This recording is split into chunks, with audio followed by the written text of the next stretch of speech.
नमस्कार, मैं हूं आपके साथ शुक्ला। स्पेशल रिपोर्ट पे आप सभी का स्वागत है और बात करेंगे जम्मू कश्मीर विधानसभा चुनाव के ऐलान की, जिसके बाद राजनीतिक दल जोर शोर से तैयारियों में जुटे हुए हैं। पार्टियों ने पहले चरण के चुनाव के लिए उम्मीदवारों का ऐलान कर दिया है, वहीं कुछ निर्दलीय उम्मीदवार भी अपनी किस्मत आजमा रहे हैं। जम्मू कश्मीर के राजौरी जिले में जैसे जैसे चुनाव करीब आ रहे हैं, वैसे वैसे प्रचार रफ्तार पकड़ता जा रहा है। कई उम्मीदवारों ने रोड शो किया और वोट मांग रहे हैं। देखिए रिपोर्ट। जम्मू कश्मीर के राजौरी जिले में जैसे जैसे चुनाव नजदीक आ रहे हैं, वैसे वैसे प्रचार रफ्तार पकड़ रहा है। शनिवार को कई उम्मीदवारों ने रोड शो किया और वोट मांगे। तकरीबन 10 सालों तक ये जिला काफी शांत रहा, लेकिन पिछले कुछ समय से पाकिस्तान की सीमा से सटे इस जिले में आतंकी हमले बढ़ गए हैं। आतंकियों ने सुरक्षा बलों और टारगेट किलिंग को अंजाम दिया है। आतंकी गतिविधियों में इजाफे के बावजूद सियासतदानों को उम्मीद है कि जनता चुनाव में पूरी शिद्दत से भाग लेगी। मैसिव पब्लिक पार्टिसिपेशन होगी। जो भी कोई कर ले, क्रॉस द बॉर्डर जो भी हो, लेकर पब्लिक पार्टिसिपेशन मैसिव रहेगी। जैसे आप सब जानते हैं कि 10 साल के बाद जम्मू कश्मीर में विधानसभा के चुनाव होने जा रहे हैं और हम सोशल मीडिया पे देखते हैं कि ऐसा कोई गांव, ऐसा कोई मोहल्ला, ऐसा कोई विधानसभा क्षेत्र नहीं है यहाँ पे बड़ी धूमधाम से रैलियां हो रही हैं, ढोल बाजे भांगड़े, लोग पूरी तरीके से घर से बाहर निकले हुए हैं और बड़ी जोरों शोर से रैलियां राजौरी के अंदर क्या बल्कि जम्मू कश्मीर के अंदर हो रही हैं। और जो यहाँ पे बहुत पीक पर सर पर बैठी हुई थी मिलिटेंसी, वहाँ पे भी बड़ी जोरों शोर से रैलियां हो रही हैं। जम्मू व कश्मीर के अंदर जो विधानसभा के चुनावों की घोषणा हुई है, ये पूरे जम्मू व कश्मीर का प्रत्येक व्यक्ति इसको एक उत्सव के रूप में मना रहा है। 10 सालों के पश्चात जम्मू व कश्मीर के अंदर विधानसभा के चुनाव हो रहे हैं। डेमोक्रेसी के अंदर यहाँ जम्मू कश्मीर का प्रत्येक व्यक्ति बिलीव करता है। कुछ लोगों का ये भी मानना है कि आतंकवाद का मुद्दा जिले के चुनावी माहौल में कोई मायने नहीं रखता। तो यहाँ पे ऐसी कोई बात नहीं है मिलिटेंसी वाली। यहाँ पे छोटे मोटे चलते रहते हैं लोगों का, लेकिन इसमें कोई लेना देना नहीं है मिलिटेंसी से। लोग बढ़ चढ़ कर पार्टिसिपेट कर रहे हैं, जहाँ भी रैलियां हो रही हैं, जहाँ भी लोग इलेक्शन का कैंपेनिंग चल रही है, लोग बढ़ चढ़ कर अपनी अपनी पार्टी का वहाँ पे समर्थन कर रहे हैं और आगे निकल रहे हैं यहाँ से। मुझे उम्मीद है कि जम्मू कश्मीर में जो अभी असेंबली के इंतखाबात जो होने जा रहे हैं, उस पर मिलिटेंसी का कोई असर नहीं होगा और हमारे जवान सिक्योरिटी के जो हैं वो अलर्ट हैं और किसी भी जो है वो ऐसी अनटूवर्ड इंसिडेंट का जो है मुकाबला करने के लिए तैयार हैं। जम्मू कश्मीर के लोग तैयार हैं और मुझे लगता है जम्मू कश्मीर के लोग जो हैं वो खुलकर पार्टिसिपेट करने वाले हैं और जो ये हमारा जमहूरी निज़ाम है, इसको मजबूत करने में लोगों का जो है वो रोल रहेगा। राजौरी जिले में विधानसभा की 5 सीटें हैं। इनमें राजौरी, मंडी, बूधल, कालाकोट, सुंदरबनी और नौशेरा शामिल हैं। राजौरी में 25 सितंबर को दूसरे चरण में वोटिंग होनी है। 90 सीटों वाली जम्मू कश्मीर विधानसभा के लिए 3 चरणों में वोटिंग होगी। पहले चरण के लिए 18 सितंबर, दूसरे के लिए 25 सितंबर और तीसरे के लिए 1 अक्टूबर को वोट डाले जाएंगे। नतीजे 8 अक्टूबर को आएंगे। 10 साल बाद जम्मू कश्मीर की फिजाओं में एक सवाल गूंज रहा है, अगला मुख्यमंत्री कौन होगा? राजनीतिक दल और जनता एक दशक बाद अब विधानसभा चुनाव के लिए तैयार है, लेकिन इतने साल में जम्मू कश्मीर में बहुत कुछ बदल चुका है। मतदाताओं का वोट देने का नजरिया अब क्या है? जम्मू नॉर्थ में वोटरों की प्रमुख मांग के साथ उम्मीदवारों से कई उम्मीदें हैं। इनमें रोजगार के मौके, महिला सुरक्षा और बुनियादी ढांचे का विकास प्रमुख है। देखिए रिपोर्ट। जम्मू कश्मीर में 10 साल बाद विधानसभा चुनाव होने जा रहे हैं। चुनाव की तैयारियां जोरों पर हैं। केंद्र शासित प्रदेश बनने के बाद यहां पहली बार विधानसभा चुनाव होंगे। वोटिंग तीसरे दौर में है और तीसरे दौर की वोटिंग 1 अक्टूबर को है, जिस दिन जम्मू नॉर्थ में भी वोट डाले जाएंगे। यहां के वोटरों को उम्मीदवारों से कई उम्मीदें हैं।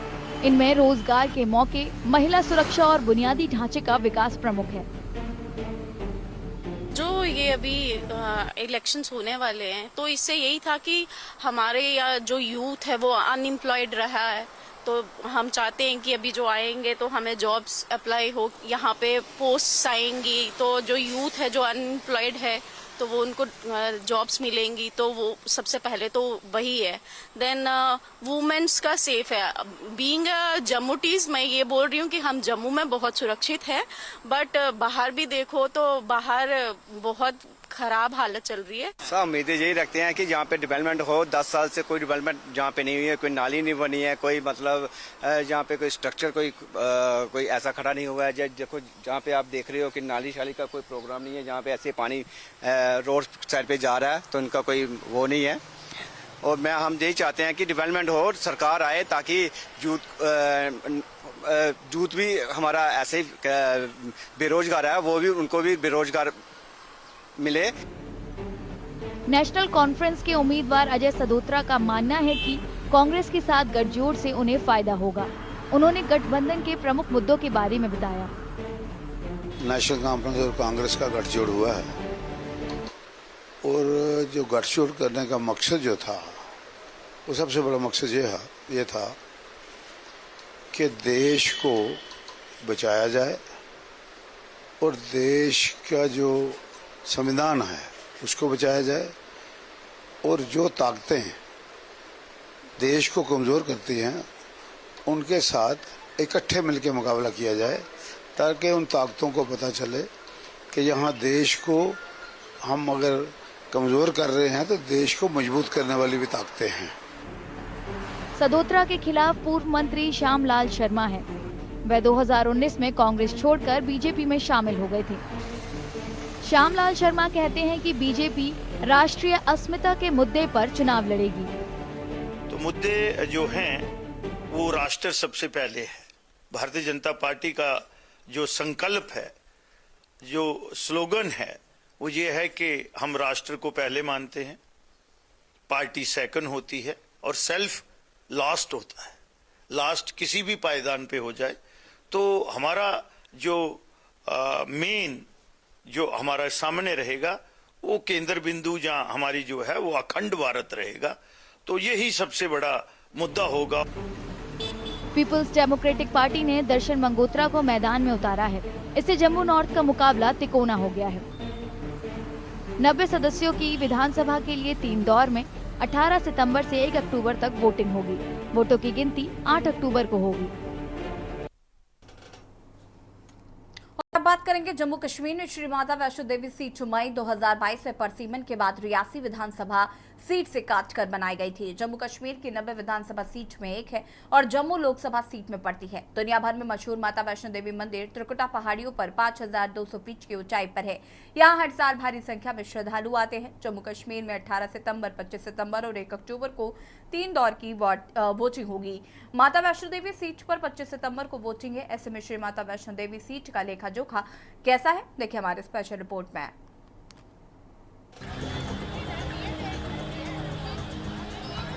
जम्मू कश्मीर में श्री माता वैष्णो देवी सीट मई 2022 में परिसीमन के बाद रियासी विधानसभा सीट से काटकर बनाई गई थी। ये जम्मू कश्मीर की 90 विधानसभा सीट में एक है और जम्मू लोकसभा सीट में पड़ती है।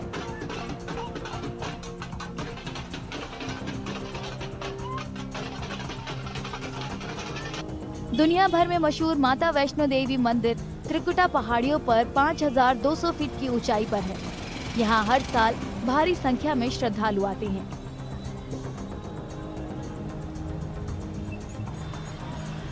इस सीट पर मुख्य मुकाबला बीजेपी के बलदेव राज वर्मा, कांग्रेस के भूपिंदर सिंह और पूर्व मंत्री और निर्दलीय उम्मीदवार जुगल किशोर शर्मा के बीच है। बीजेपी उम्मीदवार की मुश्किलें बढ़ी हुई हैं। उन्हें पार्टी की शुरुआती पसंद रोहित दुबे के समर्थकों के विरोध का सामना करना पड़ रहा है। हालांकि पार्टी का कहना है कि अब कोई विवाद नहीं है और दोनों गुट एकजुट होकर चुनाव लड़ेंगे।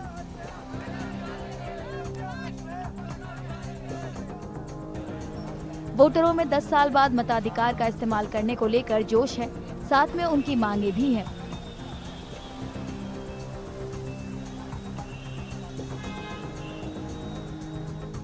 सबसे पहले तो ये बात है कि हमारी पहली कॉन्स्टिट्यूंसी थी उधमपुर, उसके बाद हमारी कॉन्स्टिट्यूंसी बन गई रियासी कॉन्स्टिट्यूंसी। एक बड़े सौभाग्य की बात है कि हमारी कॉन्स्टिट्यूंसी कटरा वैष्णो देवी के नाम से बनी है। वैष्णो देवी के नाम से लगने वाली कॉन्स्टिट्यूंसी ये कोई छोटी मोटी कॉन्स्टिट्यूंसी नहीं है। तो मैं ये कहता हूँ अपनी आवाम से, सारे लोगों से विनती करना चाहता हूँ कि आप लोग के सामने सारे चेहरे खड़े हैं, तो आप लोग परीक्षा करके उन लोगों को वोट दीजिए जो लोग आपके काम आ सकते हैं, जो आपका काम कर सकते हैं, जिनका कोई वजूद हो। 25 तारीख को हम अपने घर से निकल के अपना वोट डालेंगे और जो नए नुमाइंदे हैं उनसे हमें बड़ी उम्मीद है वोट काम करने की। हम उनको अपना वोट डालने, कीमती वोट डालने जाएंगे। मुझे उम्मीद है कि सारे जने अपने सोच समझ के अपना वोट डालेंगे। जो हमारे नए कैंडिडेट हैं उनसे हम यही आशा करते हैं, जो हमारे काम रुके हुए हैं, जैसे हमारा पैंथल का गर्ल मिडिल स्कूल है, हालत उसकी अंदर जाके देखी जाए तो अंदर बच्चे डरते हैं उधर बैठने से। और हमारा एसएमडी बोल रहा हूँ ऊपर एनएमडीसी का प्रोजेक्ट है, काफ़ी देर से लटका हुआ है, इसका कुछ हल हो। रोड का देखो 1.5 साल से हमारा रोड है पैंथल वाला, पैंथल खिड़कियाल, ये हो जाए तो बाकी और क्या चाहिए हमें। इस सीट पर बारीदार समुदाय की आबादी करीब 15,000 है। उन्होंने अपने पुरानी मांगे पूरी करने के लिए बारीदार संघर्ष समिति के अध्यक्ष श्याम सिंह को निर्दलीय उम्मीदवार के रूप में चुनाव मैदान में उतारा है।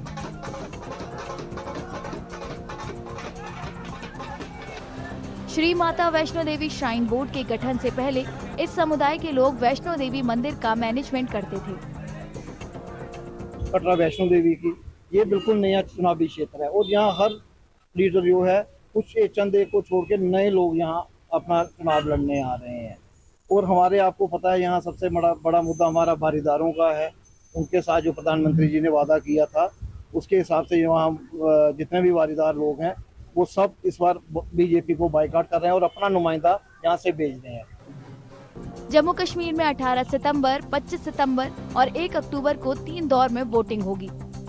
श्री माता वैष्णो देवी सीट पर 25 सितंबर को वोटिंग है।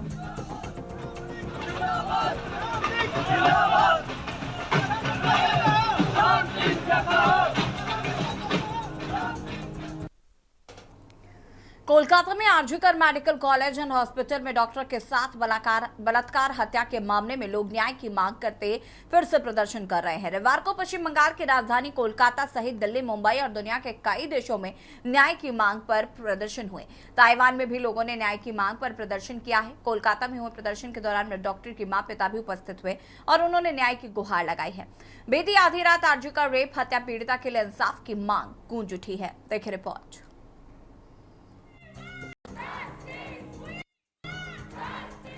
पश्चिम बंगाल की राजधानी कोलकाता समेत राज्य के कई शहरों और कस्बों में रविवार आधी रात आरजीकर रेप हत्या पीड़िता के लिए इंसाफ की मांग गूंज उठी।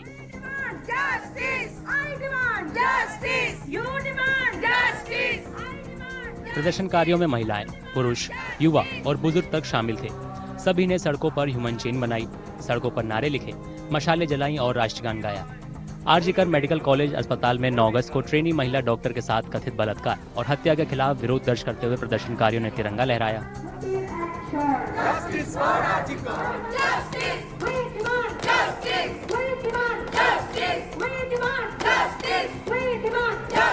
तिलोत्तमा का 1 महीना हो गया है, अभी तक कोई विचार नहीं आया। हम लोगों का एक ही डिमांड है, विचार आना चाहिए। किसी भी हालत पे हो विचार आना चाहिए। जितने दिन हम लोग विचार नहीं मिलेगा हम लोगों को, तब तक हम लोग ये आंदोलन चला के रहेंगे। हम लोग जस्टिस चाहते हैं, justice, we want justice, we demand justice, और कुछ नहीं।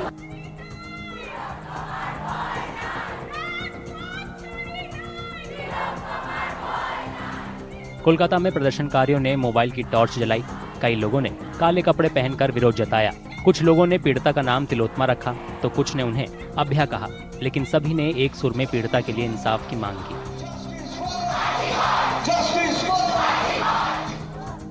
अद्भुत एकजुटता दिखाते हुए हजारों लोग कोलकाता, सिलीगुड़ी, दुर्गापुर, खड़गपुर, बालूरघाट, पुरुलिया, कूच बिहार जैसे शहरों और कस्बों में इंसाफ की मांग करते हुए सड़कों पर उतर आए।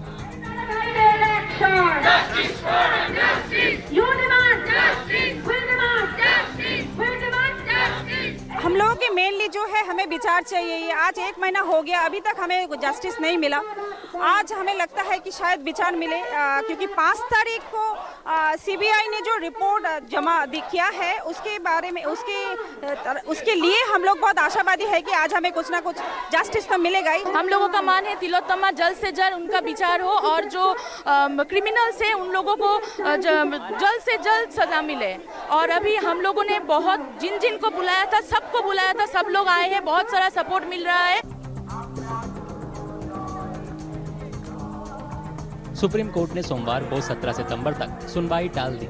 इससे कुछ घंटे पहले पूरे राज्य में रिक्लेम द नाइट आंदोलन के तहत रविवार रात और सोमवार सुबह कई रैलियां निकाली गई।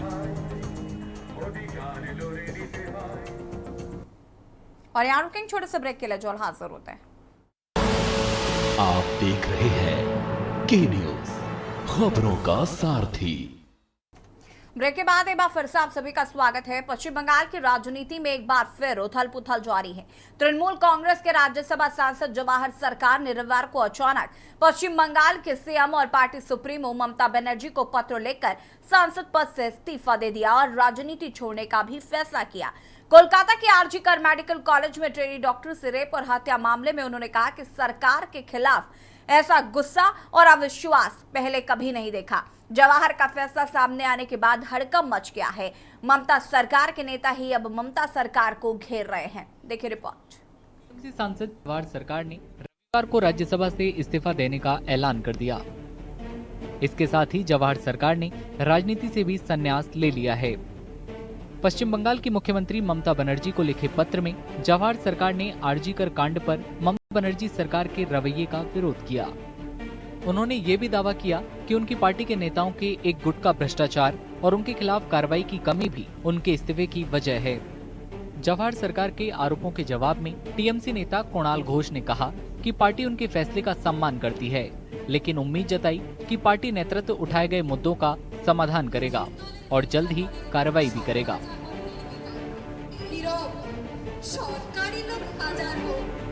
जौहर सरकार उनका डिसीजन उन्होंने लिया है, उनके ऊपर उनका हक है, उनके ऊपर कोई कमेंट नहीं है। और उनका जो कंटेंट है उसका कई जगह पे हम लोग भी सहमत है, लेकिन हम लोग का स्टैंड है इस टाइम में अभी तक हम लोग सोल्जर होने के नाते पार्टी के प्लेटफॉर्म से पार्टी में रहकर अगर कोई करेक्शनल, अगर कोई रिफॉर्म्स का जो प्रोसेस इस टाइम में जरूरत है, इसके लिए हम लोग भी है, लेकिन हम लोग पार्टी में रहकर दीदी के अंडर में, अभिषेक के अंडर में ये लड़ाई हम लोगों का भी लड़ाई है। जवाहर सरकार के आरोपों पर बीजेपी ने टीएमसी को घेरने की कोशिश की है। बीजेपी का दावा है कि टीएमसी के अंदर करप्शन और तानाशाही का रवैया है, जो जवाहर सरकार की चिट्ठी से जग जाहिर हो गया है।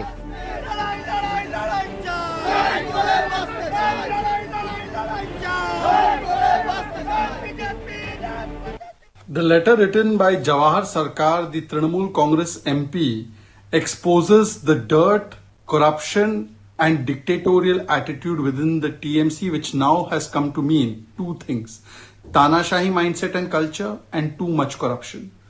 Mr. Sarkar, if he sticks by his resignation letter and indeed takes that step, it indicates that today the Trinamool Congress is in neck-deep corruption, that every institution has been corrupted by the Trinamool Congress. And when anybody raises these issues of corruption, they are silenced and heckled. Retired IAS Jawahar सरकार का दावा है कि उन्हें चिट्ठी इसलिए लिखनी पड़ी क्योंकि लंबे समय से उनकी ममता बनर्जी से मुलाकात नहीं हुई।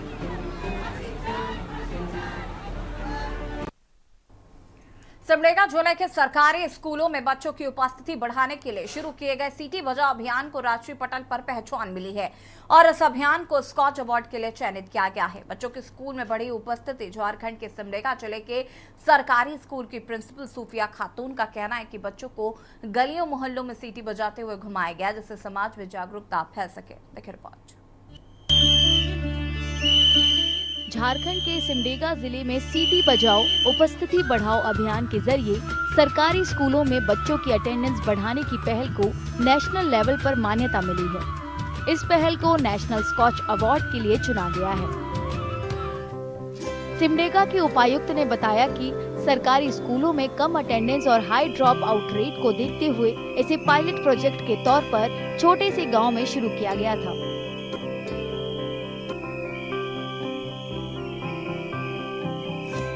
बच्चों द्वारा पढ़ाई जारी नहीं रखने के कारण बोर्ड एग्जाम्स में 10वीं और 12वीं में राज्य स्तर पर सिमडेगा जिले का परफॉर्मेंस काफ़ी खराब रहा था।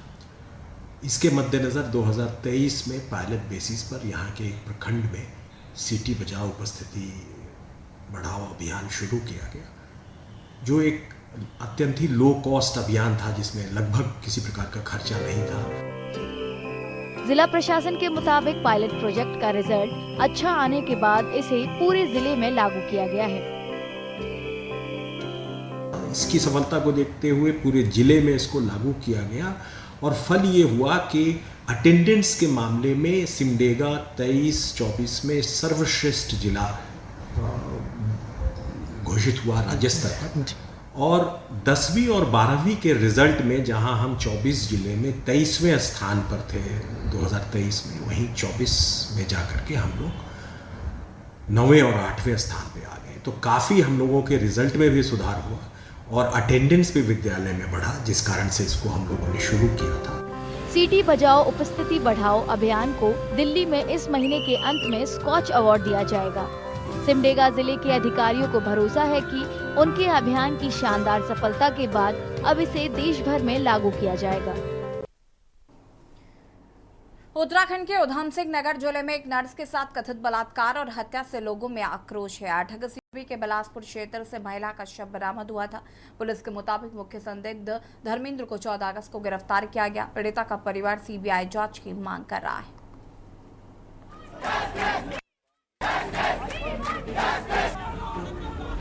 उत्तराखंड के उधम सिंह नगर जिले में नर्स के साथ कथित बलात्कार और हत्या से लोगों में आक्रोश है। लोगों ने सोमवार को जल्द जांच करने और मुख्य आरोपित के खिलाफ मुकदमा चलाने की मांग करते हुए रैली निकाली।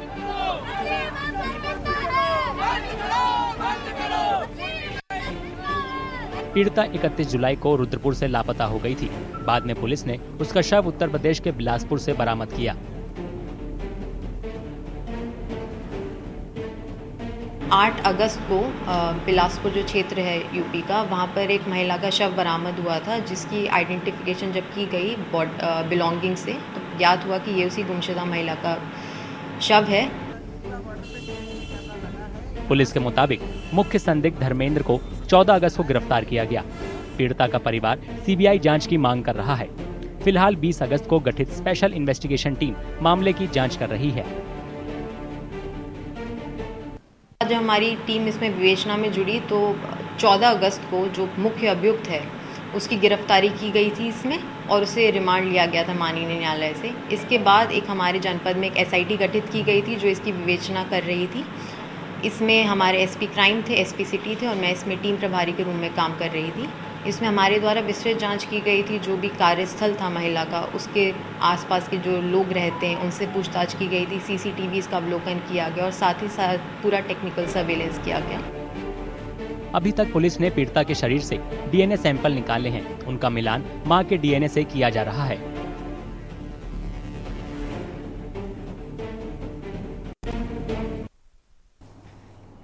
पटना में छात्राओं ने पर्यावरण के लिए जागरूकता रैली निकाली। रैली के दौरान छात्राओं ने धरती को बचाना है, पेड़ों को लगाना है नारे लगाकर लोगों को पौधा लगाने के लिए प्रेरित किया। विद्यालय परिसर में रैली को संबोधित कर प्रधानाचार्य डॉक्टर अरविंद शर्मा ने कहा कि जागरूकता फैलाकर ही हम पर्यावरण सुधारने की दिशा में सहयोग कर सकते हैं। बिहार की राजधानी पटना में निजी गर्ल्स स्कूल की छात्राओं ने सोमवार को रैली निकाली। मकसद था पर्यावरण के लिए जागरूकता फैलाना। माउंट कार्मेल हाई स्कूल की छात्राओं ने ईंधन बचाने, पेड़ लगाने और धरती की रक्षा की वकालत करने वाले संदेशों के पोस्टर और तख्तियां ले रखी थी। To care for the earth and promote a more sustainable future. Together, let's embark on this journey and make a positive impact on the world around us. Season of creation celebrate हुआ जा रहा है। हम लोग अपने school के हिसाब से बोले जा रहे सारे लोगों को कि हम लोग को पौधा लगाना चाहिए और लोगों को बताना चाह रहे हैं कि हम लोग को पेड़ नहीं काटना चाहिए। हमारा विद्यालय सीजन ऑफ क्रिएशन सेलिब्रेट कर रहा है। इसमें हम लोगों को ये बताना चाहते हैं कि हमें पेड़ लगाना चाहिए और इस धरती को हरा भरा बनाना चाहिए। प्रशासन के मुताबिक स्कूल में 2 सितंबर से 4 अक्टूबर तक सीजन ऑफ क्रिएशन मनाया जा रहा है। अब हमें इस धरती को वापस इसके ओरिजिनल फॉर्म में वापस, जैसे भगवान ने हमें धरती दिया था, हमें उस फॉर्म में इस धरती को वापस लाना है। और यही उद्देश्य है हमारे इन बच्चों का, और लोगों को ये जागरूक कर रहे हैं कि क्या कर सकते हैं हम लोग इस धरती के लिए, so that we get our earth in its original and pure form. पेड़ लगाओ, हरा भरा जीवन बनाओ, छाया ये हमको देते हैं, फल ये हमको देते हैं, बाढ़ से हमको बचाते हैं, प्रदूषण दूर भगाते हैं। इस पहल का मकसद आम लोगों में पर्यावरण संरक्षण पर ध्यान देना और जागरूकता बढ़ाना है। उत्तर प्रदेश के प्रयागराज में लगने वाले महाकुंभ 2025 को लेकर तैयारियां चल रही हैं। कई निर्माण कार्य अपने अंतिम चरण में पहुंच चुके हैं। इस बार लगने वाले महाकुंभ में प्रयागराज में कई बड़ी सौगातें मिल रही हैं, जिससे आने वाले श्रद्धालुओं और पर्यटकों को पर्यटन के अनुकूल स्थिति मिलेगी। उत्तर प्रदेश के प्रयागराज में महाकुंभ की तैयारियां जोरों पर हैं। महाकुंभ अगले साल जनवरी-फरवरी में होगा। अधिकारियों के मुताबिक गंगा और यमुना के किनारे 7 घाटों का रेनोवेशन किया जा रहा है। मकसद है महाकुंभ के दौरान देश विदेश से आने वाले श्रद्धालुओं और सैलानियों को वर्ल्ड क्लास की सुविधाएं मुहैया कराना। महाकुंभ 2025 की तैयारियां सभी डिपार्टमेंट मिलकर के बड़े जोर शोर से कर रहे हैं। शहर में अस्थायी कार्यों का काम चल रहा है। सबके समय सीमा अक्टूबर माह तक दिया गया है और सभी डिपार्टमेंट माह अक्टूबर तक कार्य करने के लिए समर्पित है। सिंचाई एवं बाढ़ खंड विभाग द्वारा 7 पक्के घाट बनाए जा रहे हैं। 14 किलोमीटर से अधिक लंबा रिवर फ्रंट रोड बनाया जा रहा है। इस रिवर फ्रंट रोड बन जाने से मेला में यातायात और भीड़ नियंत्रण में काफ़ी सहायता मिलेगी। माना जा रहा है कि अगले साल महाकुंभ के दौरान 40 करोड़ से ज्यादा श्रद्धालु प्रयागराज पहुंचेंगे। यूपी सरकार ने महाकुंभ की तैयारियों के लिए 2,500 करोड़ रुपए आवंटित किए हैं।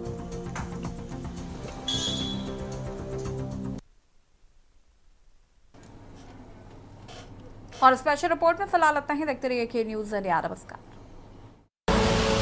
आप देख रहे हैं के न्यूज़, खबरों का सारथी।